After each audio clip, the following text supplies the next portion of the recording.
Green. My name is Pam King, and I'm a parent. Thank you for doing this. I know it's not easy. So the last time I saw you,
unless the principal was a part of the problem.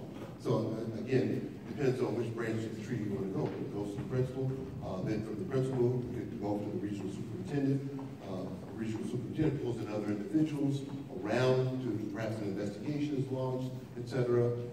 And our legal team gets involved with it if it's necessary. If not, it's a whole other different conversation. It could be human capital management. Dr. Gregory here, there she is. Human capital management could go that pathway. So there are branches to a tree, depending on the severity and depending on the circumstances that it travels, depending on, like I said, legal, or is it a matter of personnel. If that doesn't have legal implications, it could be both, and the two converge. But it moves through a protocol and a process from principal all the way up, eventually to my office if necessary. So that is the proper way to go about handling a complaint with the teacher, right? Okay, so then just to reiterate my second question, how long does an administrator, if I went to the complaint about a teacher at my school, how long does my principal have to respond to that complaint? Now that depends. I mean, I'm not going to go into like time stamped process, but there's no legality around how much time the principal has to respond. The principal has opportunity to investigate the situation at the lowest common denominator. That's where it starts, and that may take a week. Maybe talking to individuals, etc.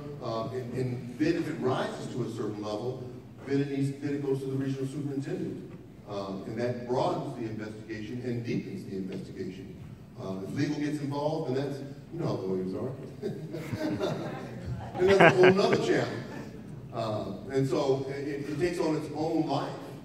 And so I'd be reluctant to be nailed down to any kind of specific 3 days here, 5 days here, 2 days here, because it doesn't work like that.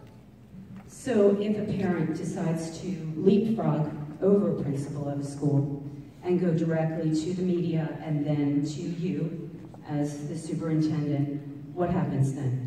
It goes right, the process that we follow is right back, and there have been big attempts to influence me through media, through board members, whatever. I'm following the protocol, and I will let it run its course, and then I will respond to the evidence that comes out of the investigation, period. And so I've gotten phone calls from many of your colleagues who are here, emails trying to influence, emails from the other side trying to influence, etc.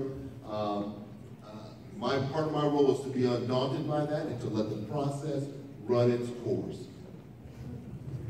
And so, I'm going to get specific now. So in regarding this process, it is my understanding that as of end of business tomorrow, this comes to a close. Is that correct?